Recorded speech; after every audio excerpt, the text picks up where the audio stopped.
Welcome to the Pine Ridge 2020 college presentation for grade 12 students and their families. Please take the next 20 minutes to review and watch the college presentation.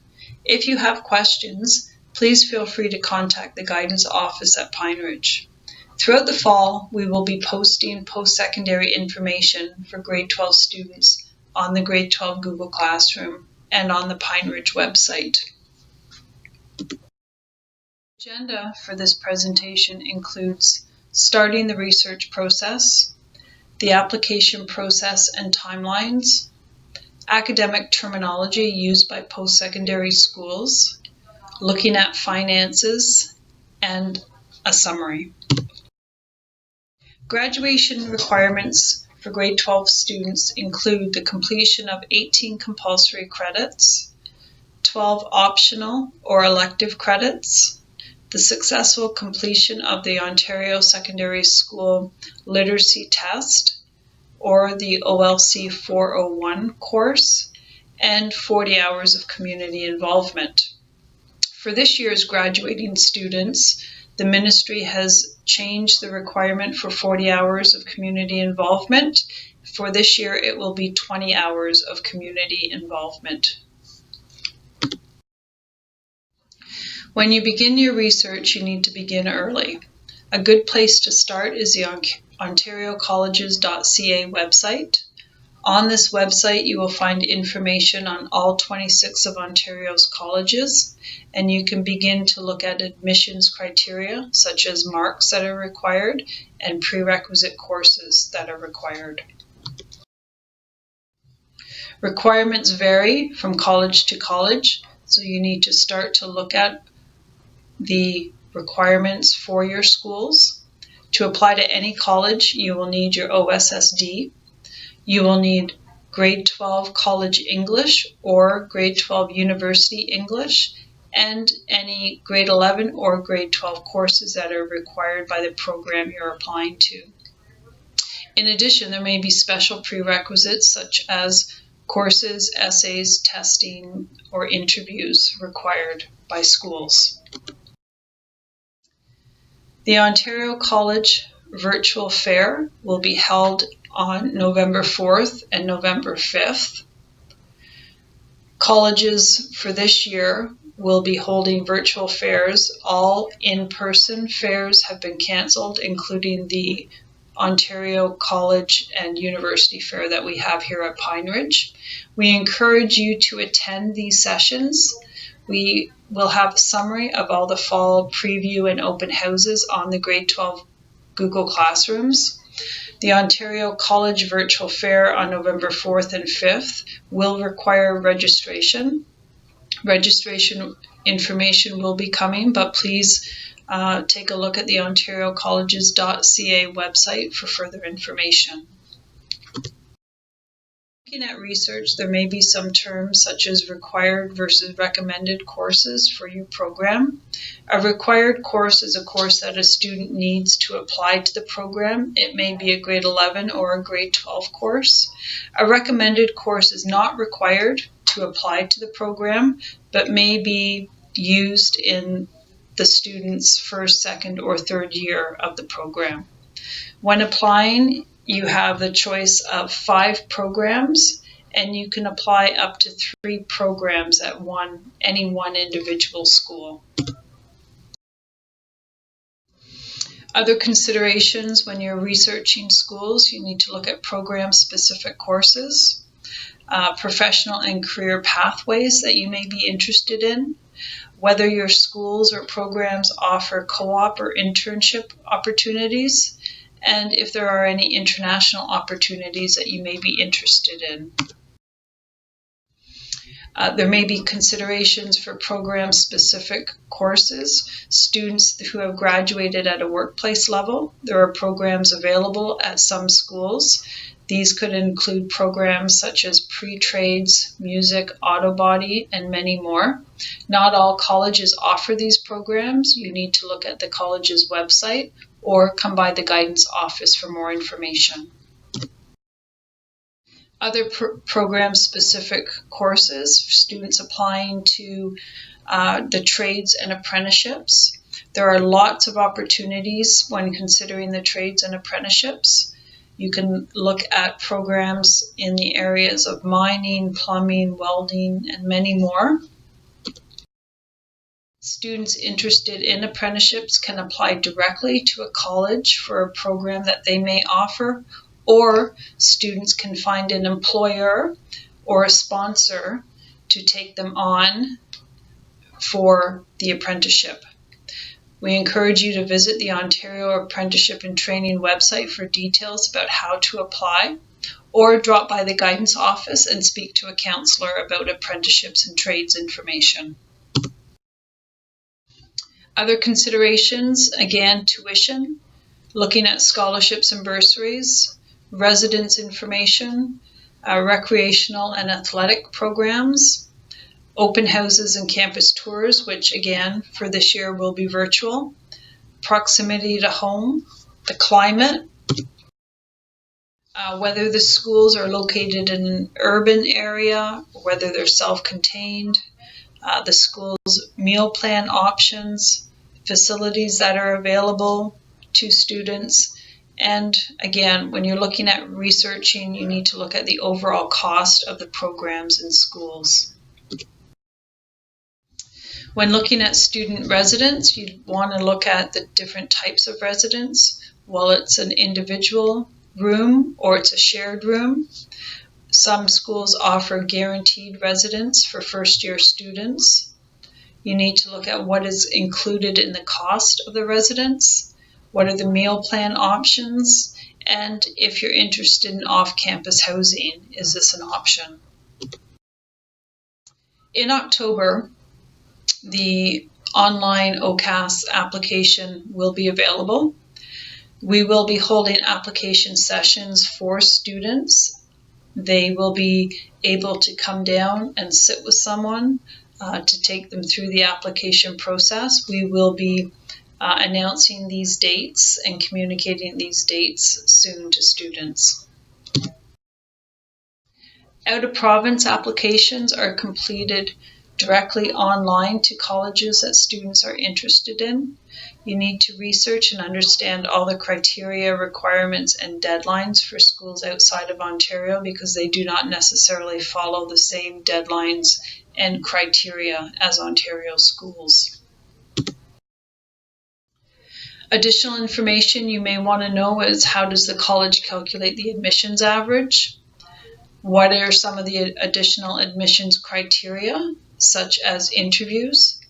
The policies regarding repeated courses in high schools, and maybe how summer and night school courses are assessed by the different schools. The majority of colleges base admissions solely on marks. We encourage you to choose programs that are within your expected mark range, have a contingency or a plan B.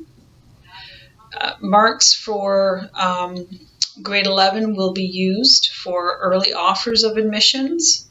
Early offers are always conditional, and final offers will be based on final marks received by the colleges.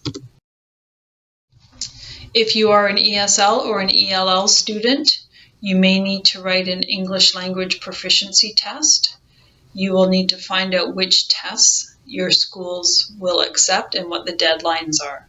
Schools will communicate this information to you once you have applied and finished your application. If you have an IEP, you will want to look at the support centers that are available at the different colleges, find out what is available, how you go about accessing these supports, what documentation is required by the schools, because you will want to get your accommodations and supports sorted out before the first day of school in September. Again, October is the application process, the beginning of it. All grade 11 and grade 12 final marks that may have been completed before September, as well as your currently scheduled courses, will be sent to OCAS. The board will also send all demographic information on students, In November, Quadmester 1 final marks will be sent. In February, Quadmester 2 final marks. And in April, Quadmester 3 final marks will be sent. February 1st is the deadline for OCAS online applications and fees. For this year, the cost is $95 for 5 program choices, and again, up to 3 at any one school.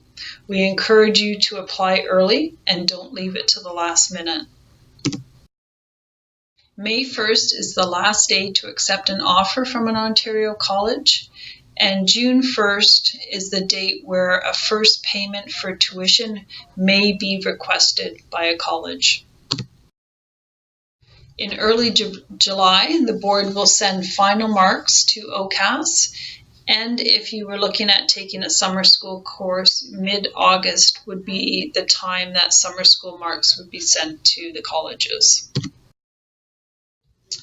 We encourage you to read all emails and letters of correspondence so you don't miss any important information.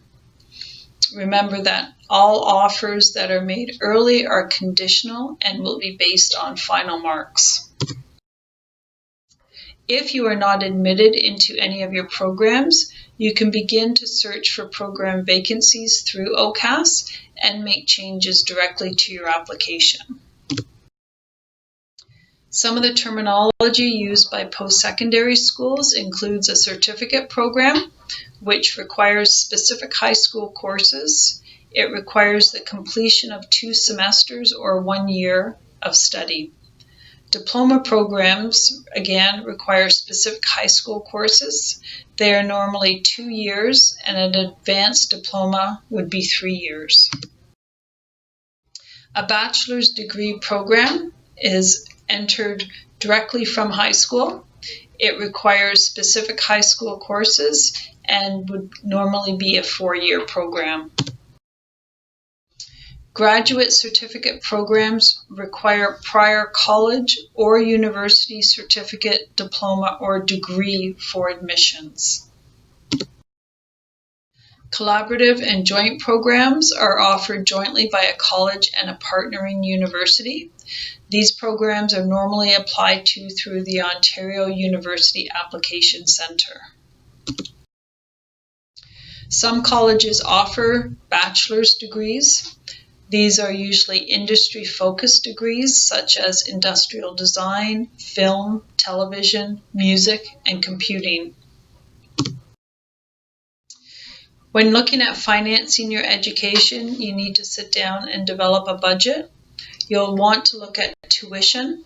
Tuition varies from college to college and from program to program. So tuition can range from $2,500 a year to over $6,000 a year, depending on the school and the program. You need to create a formal budget, look at where your money's coming in from, the sources of income, and your expenses. Be realistic about what you can live without, and involve your family in the planning process. Considerations when looking at financing your education, again, includes tuition. In addition to tuition, you have student and club fees. You have computers and supplies. You have health insurance. You have books and course material. You have living expenses. You have food, transportation, and any other incidentals. Sources of income can come from RESPs, employment, family members, OSAP, scholarships, and grants. You can use the online aid estimator for OSAP in order to get an average of the money that you may receive from OSAP. You will need the college that you plan to attend, the program and expected tuition, income from your parents, and any student income such as a summer or a part-time job. OSAP is divided into 2 installments. You need to have a full-time status and academic progress is required. You can apply after accepting an offer of admissions. Check the OSAP website for out-of-province and international study opportunities. OSAP loans are interest-free as long as you are a full-time student. You must reapply every year, and you must start repayment 6 months after you stop being a full-time student. You can apply for deferrals if you meet specific criteria. Note that OSAP does not generally cover all of your student expenses. Visit the OSAP Access Window website for more information on this year's program. Bursaries are based on financial need. Applications and financial statements may be required. You need to consult the college financial aid department at the schools you're looking at attending. Scholarships are based on academic achievement, community involvement, and leadership. You can search online for available scholarships from colleges, corporations, private organizations, and nonprofit organizations. Each year, thousands and thousands of dollars go unused because students do not take the time to search for scholarships. These are a few of the websites students can begin their search for scholarship opportunities. The Athletic Financial Assistance Program is an Ontario-based program. It comes through the recommendation of a coach. The maximum amount may be around $4,500, and students are required to have a mark average of 80% to be eligible. Please consult the website for up-to-date information for Ontario colleges and the Athletic Financial Assistance Program. In summary, you need to start to do your research early and ask as many questions as you can. Give yourself plenty of time. Do not hesitate to contact the guidance office and ask for additional information or for help. Don't leave things until the last minute. Know all the costs and make a financial plan with your family. And we encourage students to visit the colleges and get a feel for the college and its location and all the facilities that the colleges have to offer. Thank you for listening to our presentation for this year's students going off to college. If you have any questions, please feel free to contact us in the guidance office. Thank you, take care, and stay safe.